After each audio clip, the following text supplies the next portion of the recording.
புதுசா தொழில் தொடங்கணும்னு நினைக்கக்கூடிய அன்பர்கள் பலர் பெரும்பாலும் அவங்கலாம் என்ன மைண்ட் செட்ல இருக்காங்கன்னா, எடுத்த உடனே உற்பத்தி துறைக்குள்ளார போணும். உற்பத்தியில போய் ஏதாவது சாதிக்கணும் அப்படின்னு நினைக்கிறாங்க. உதாரணத்துக்கு எடுத்த உடனே வச்சா நான் ஹோட்டல் தான் வைப்பேன். இல்ல எடுத்த உடனே நான் விவசாயம் பார்க்க போறேன். இந்த மாதிரி எதை எடுத்தாலும் உற்பத்தி ரிலேட்டடா யோசிக்கக்கூடிய நபர்கள் நெறைய இருக்காங்க நம்ம ஊர்ல. நல்லா தெரிஞ்சுக்கோங்க. நீங்க ஒரு தொழில தொடங்க போறீங்க அப்படின்னா, தயவு செஞ்சு அதுல ரீட்டெயில் பண்ணி பழகுங்க. முதல்ல ரீட்டெயில் பிசினஸ் வருதா அப்படின்றத பாருங்க.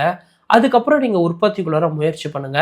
எடுத்த உடனே உற்பத்திக்குள்ள போறதுல நிறைய பிரச்சனைகள் இருக்குங்க. முதல்ல உங்களுக்கு அந்த தொழில் பத்தின ஒரு ஒரு ஆன் பேப்பர்ல மைட் பி உங்களுக்கு வந்து அந்த தொழிலை எப்படி பண்ணணும் அப்படின்றது தெரிஞ்சிருக்கலாம். பட் ஆனா உங்களுக்கு அனுபவம் அப்படின்றது கிடையாது.